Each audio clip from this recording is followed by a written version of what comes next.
What's up, YouTube? It's your girl Deneezy, and I'm back with Baddies East episode 2.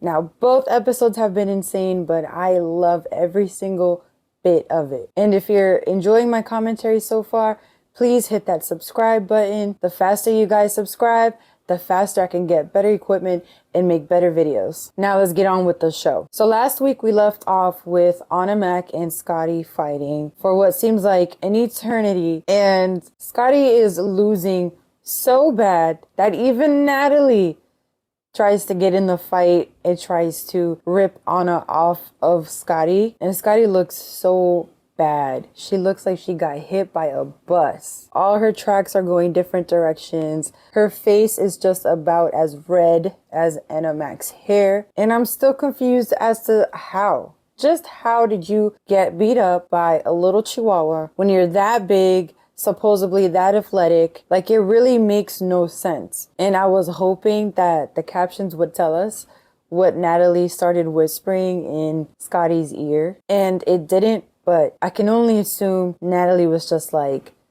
Scotty, you have to stop fighting. You just got your butt beat by Little Red Riding Hood.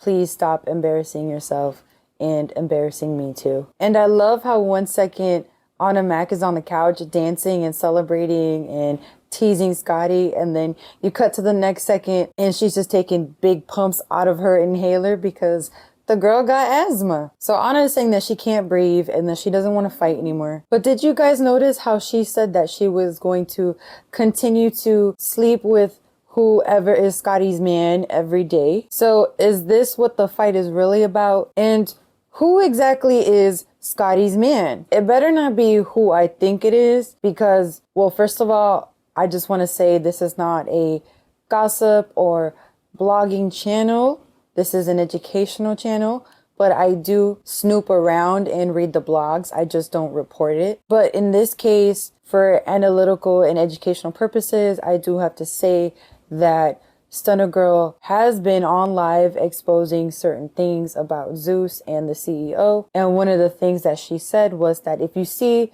girls fighting on the show for apparently what is no reason, they are really fighting over the CEO of Zeus and how he's been sleeping with some of the women on the cast. So I really hope that that is not what they're fighting over, because I would be really pissed off. So I'm just going to leave it alone until some more further receipts come out. But just to let you guys know that that is a possibility. Now, going back to Scotty, we've never seen her this upset before. We've never even seen her this energized before. So I'm gonna say that Scotty lost all day, but at least she did not give up. And for some reason, security was so quick to snatch her up every single time she started getting some hits on Anna. And shout out to my man Chris, the security guard on the left. If you guys are new to my channel, I don't know if that's his actual real name, but that's what I call him. He's taking care of Scotty off camera and trying to calm her down. And Anna has enough, she can't breathe, so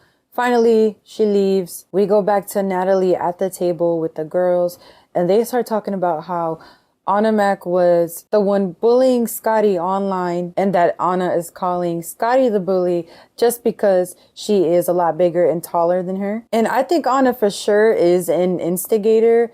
I'm just really upset that Scotty didn't dog walk her like she should have. So unfortunately, Anna does get to run her mouth and walk away victoriously. Scotty comes back to the table and lets us know that her and Anna know each other previously before filming started. And I was wishing that she was going to go more in depth as to how they met each other and how they know each other, because us new viewers, we don't really know. So hopefully we'll get that in another episode.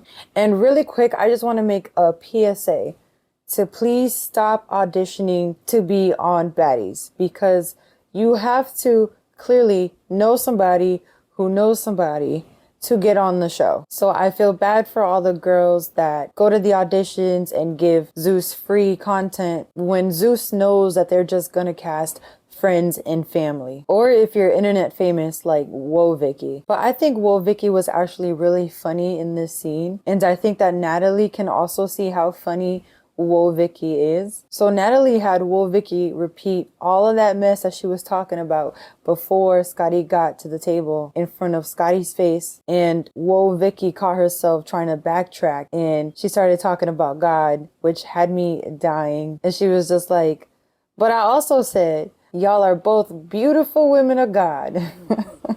And now we don't even get a break before Natalie starts introducing Smiley. And then Natalie is going to try to introduce Smiley as just a fan that she doesn't know. She got her name tatted. And I don't believe that because you really do have to know somebody to get on the show. So Smiley might not necessarily know Natalie, but she definitely knows either a producer or somebody who connected her to Natalie. And I'm just going to come out and say that right now, I feel like Smiley is a plant. I feel like Natalie beforehand told Smiley to come and fight Mariah Lynn because there's something weird about the way Smiley is moving in this scene. Like just her mannerisms and the way that she's not really invested in the fight gives away that somebody probably told Smiley to come and antagonize Mariah Lynn. Because if you notice, when Smiley and Mariah Lynn start fighting, all Smiley does is just grab Smiley's wig off and she doesn't really throw any punches. Like it was just a game for Smiley. It was funny to her. And Smiley did Mariah Lynn a favor by snatching off her wig because it looks like Mariah Lynn borrowed Miss Wet Wet's blonde wig. Mariah Lynn definitely looks better with her natural hair. But then it got real serious when Mariah Lynn threw that drink on Smiley, and then that's when Smiley started getting upset. And it's such an unfair fight between Smiley and Mariah Lynn. But I'm giving Mariah Lynn her props because she really held it down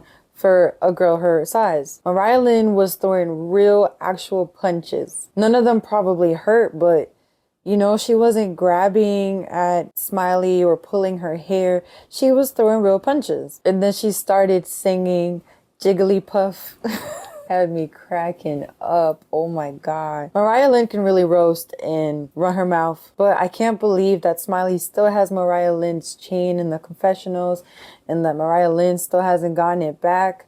Like, I don't know what you're going to do, girl, but if you have to get your sister to come help you jump Smiley, then do it because you need your chain back. Then we get to hear Smiley's black scent. And if y'all could just do me the favor and drag her black scent as much as y'all drag Whoa Vicky's black scent. But anyways, Smiley and Mariah Lynn keep going at it round for round. And you can tell that Natalie feels bad because she keeps trying to step in the fight and try to protect Mariah Lynn from getting hurt. But then my man Chris starts yelling at Natalie because Natalie is breaking up the fight with a shot glass in her hand. And if Natalie gets hurt, that's security that's going to get fired. And so the shot glass ends up cutting Mariah Lynn's face. And then some other security guards accidentally scratched Smiley in her face while they were trying to grab her. And I've always had a feeling that some of the injuries that the girls get are from the security guards when they're trying to break them apart. Because honestly, when these girls fight, they just be hitting the air. So there's no way that they're hurting each other. But I don't think they really care when the other girls get hurt. Only when Natalie gets hurt. But Smiley is really upset that she got scratched in her face by security. So the fight stops and Mariah Lynn is extremely pissed off. She's walking away, still screaming. And then you cut to Smiley. She's not really bothered. She's drinking her shot. She's eating her pizza, asking for mayo. And that's why I feel like there's something up with Smiley. She was not really invested in the fight. And then sometimes when Natalie would tell her to stop and sit down, she stopped and she sat down. So it's giving Natalie's puppet. But I do hope that we get more from Smiley later on in the show. Moving on to the photo shoot, we have Saya, Sky, Rolly, and Camila all talking to each other. Rolly was fangirling over Camila, and that was so cute to see. Camila really is a natural beauty. She doesn't really need that much makeup. I also think that Sky is very beautiful. Her face just looks like Michelangelo just sculpted her face himself. Saya is also beautiful. She's very quiet and chill. She's also really cool and doesn't get offended about the strap-on question and plays along when the girls say that they want to give her a makeup makeover, which I'm sure is really annoying, and Saya probably gets that all the time. But you know, she's playing along with the girls and really looks really good. But I just feel so bad that she's sitting there with her BBL pillow because she just had surgery 3 weeks ago. And honestly, I don't feel like she should be filming right now. She's just sitting there in pain. So then Camilla starts talking about the beef between her and Natalie, and she says that she doesn't really know where it came from. It was just the fans putting them two against each other. And I believe that because knowing Natalie, she's gonna give us what she thinks the fans want and has no problem staging fights. So there wasn't really any beef, and you can tell that all of this was planned because as she's walking in, you can see Lemmy in the jean jacket. Even though they blurred his face, we still know who he is. And he's looking back at her and telling her something. So I feel like here he's just prepping her for the fight. But I don't think that Camila knew that the fight was going to happen because she gets up and tries to give Natalie a hug. But Natalie sneaks her and they get to fighting.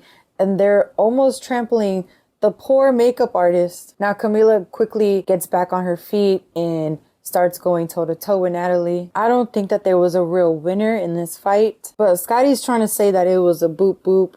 I don't think it was a boop-boop. I feel like Natalie was just throwing her body up against Camila, and Camila was just kind of like, just mushing her away.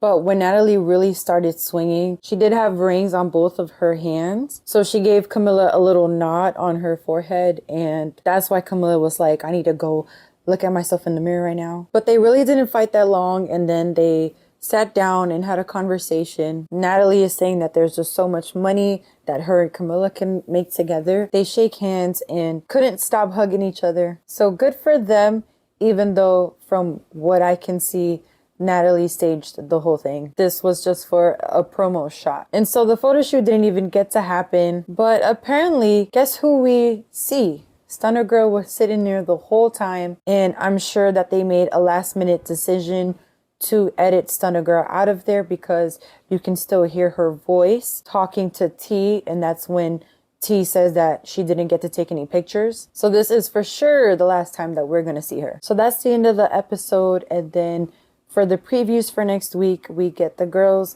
finally moving into the house, and none of them seem to really like it. But calm down, girlies, because you guys get a new house every city you go to. So it's just temporary. And I like how Saya is in the back, just playing with Scotty's puppy, not even listening to the conversation that the girls are having. It's giving Orlando Brown and Dior.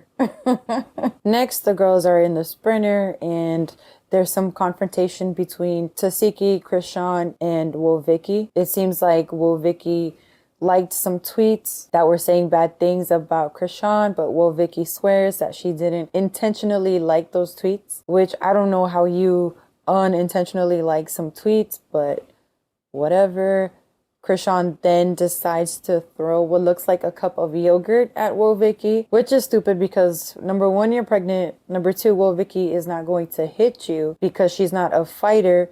And even if she was a fighter, she still wouldn't be able to hit you because you're pregnant. In the next clip, we have Krishan and Tasiki again, but this time getting into it with Natalie over Natalie unfollowing Tasiki, which at this point, I don't really care. And do y'all hear Tasiki calling this show her show? Like, I wish Natalie would just wash her hands away from this clout chasing family because I'm getting really tired of them. I don't really want to see them, and the show will still be a hit without them. I promise you that, Natalie. The cast is more star-studded this time around.